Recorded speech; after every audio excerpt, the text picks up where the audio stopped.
сегодня дождь. О, того и жди, пойдут дожди в Испанию. You began from English production in French theater. Yes. And now English play, American music, and Russian actors and Russian singers and Russian text. Is it problem? No. No, it's not a problem. It's an interesting experience, but all these works in the theatre are very international. Things travel all the time. It's of course more normal in an opera to have a mixture of languages. The language of one culture sung in another. A Czech opera sung by German singers in a Russian theatre. It's more unusual probably with a play or a musical. But it would not really make sense to do a musical written in English because there's so much dialogue. This is really a play with songs, so it's very important that this is done in the original language, I think. Thank you very much. All right. That was great. Very good. Я попробовала. Все замечательно. I tried. Yes.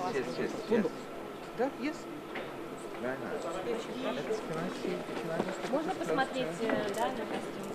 Еще вот здесь вот такой. Yes.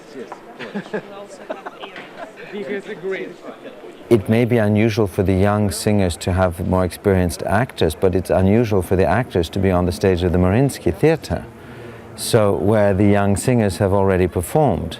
So I think everyone is working together in a very harmonious, interesting way, to me.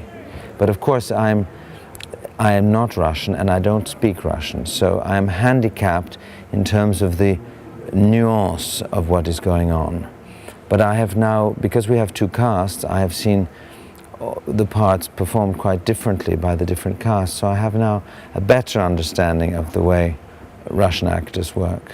I mean, the team, we're all really happy to be here in Russia. It's a big challenge because this theatre has never done a musical comedy. And, in England and in America, musical comedy is considered the most complicated form. It's much more difficult than an opera because you have the combination of spoken dialogue and singing a lot. You have a lot of dance. You have the use of microphones. You have many scene changes, many more than you usually have in an opera. So it's very demanding. And it's a big challenge to realize this idea of Maestro Gergiev, who wanted absolutely to have in this very famous theater with a very great tradition, he wanted to have, an American, a great musical. As you rightly said, this is an American musical based on an English play. And in English, it's really a completely brilliant piece. I mean, the writing of the songs is incredible and the music is incredible. It's very witty and very brilliant analysis of the English character through music as well as through words. I don't know how well this will translate into Russian or not. It is Bernard Shaw as a playwright, of course, aside from his politics and his social politics and his sexual politics, because he was very strong about women's rights and he was also strong about equality, which I'm sure the Russian people have appreciated him over the years. But he also had a very clear vision of his particular society, and his plays are very English.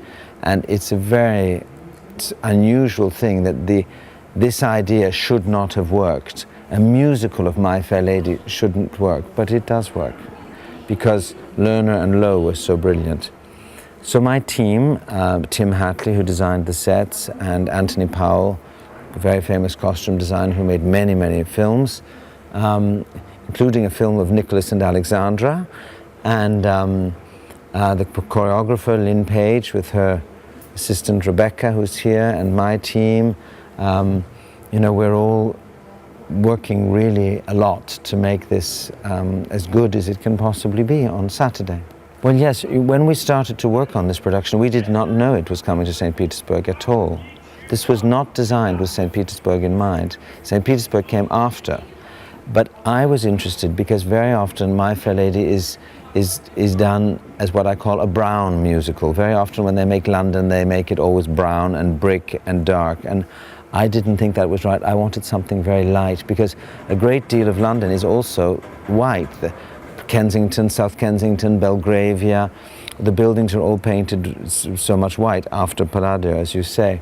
So I thought that white also, I liked the idea of this classical architecture because Higgins is always talking about, you know, Plato and the classical principles of, you know, of a great classic scholar. So I thought it was amusing to bring in this idea of Greek and Roman classical architecture. Of course, we have in Latin the inscription on the show curtain, My Fair Lady in Latin. Which is a joke, really.